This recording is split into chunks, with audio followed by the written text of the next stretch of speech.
আসসালামু আলাইকুম। আমি নাসরিন সুলতানা। আপনাদের সবাইকে নাসরিনস ক্লাসরুম চ্যানেল থেকে স্বাগত জানাচ্ছি।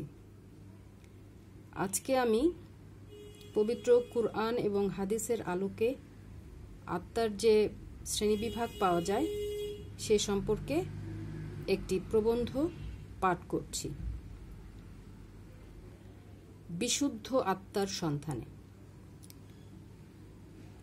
আমার কাছে মনে হয় একটি সুন্দর ও ভারসাম্যপূর্ণ সমাজ গঠনে প্রয়োজন একদল বিশুদ্ধ মানুষের।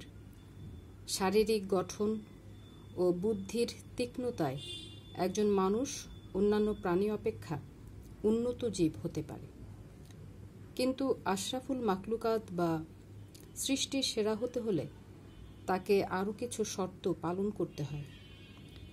এই শর্তগুলোর মধ্যে সবচেয়ে গুরুত্বপূর্ণ হচ্ছে তার মানবিকতা, সততা, নিষ্ঠা, সত্যবাদিতা, পারস্পরিক শ্রদ্ধাবোধ ইত্যাদি গুণগুলো মানুষকে মানবিক হতে সাহায্য করে। পবিত্র কুরআন ও হাদিসের আলোকে আমরা আত্মার 3 ধরনের রূপ লক্ষ্য করি। উচ্চ পর্যায়ের আত্মাকে নফসে মুতমাইনা নামে অভিহিত করা হয়েছে, যার বাংলা অর্থ প্রশান্ত আত্মা।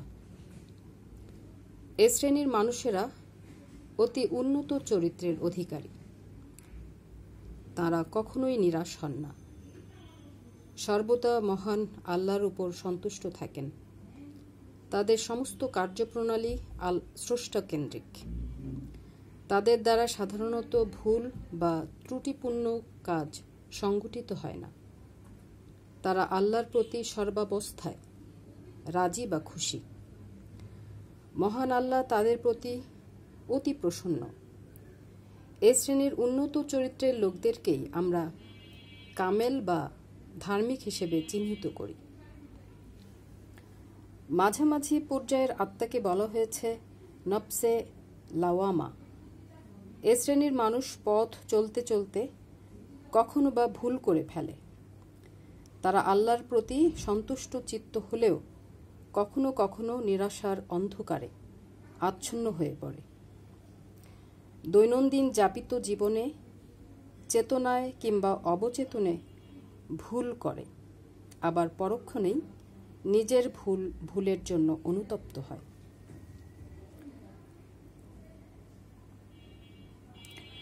সমাজ জীবনে এ ধরনের লোকের সংখ্যা সবচাইতে বেশি। মহান আল্লাহ পাক তাদের ভুল সংশোধনের পথ সুগম করে দেন। তাদেরকে অনুপ্রাণিত করেন স্রষ্টার কাছে ফিরে আসার জন্য।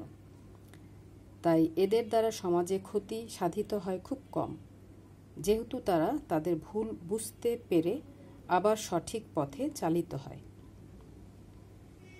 সবচেয়ে নিচু পর্যায়ের যে আত্মার অবস্থান তাকে নফসে আম্মারা নামে অভিহিত করা হয়েছে। এ শ্রেণীর লোক ভালো মন্দ, শুদ্ধ অশুদ্ধ, পাপ পুণ্য কোনো কিছুর বাছ বিচার করে না। তারা নিজেদের স্বার্থ উদ্ধারে কাজ করে। নিজ স্বার্থের জন্য পরের ক্ষতি করতে বিন্দুমাত্র দ্বিধা করে না। এদের কাছে ন্যায় অন্যায় নেই। বিবেকের উপলব্ধি তাদের মধ্যে নেই। এরা মহান আল্লাহর কাছে অত্যন্ত নিকৃষ্ট ও ঘৃণিত বান্দা হিসেবে পরিগণিত। এদের থেকে স্রষ্টা মুখ ফিরিয়ে নিয়েছেন। এরা গাফেল, পথভ্রষ্ট। একটি উন্নত, নিরাপদ, আলোকিত সমাজ গঠনের জন্য প্রয়োজন সচেতন মানুষের। তাঁরা তাদের বিবেক বুদ্ধি দিয়ে সমাজকে চালিত করবেন। সমাজের অন্যায়, অবিচার, নিরাপত্তাহীনতা, অশ্লীলতা ইত্যাদির বিরুদ্ধে তারা দুর্বার আন্দোলন গড়ে তুলবেন।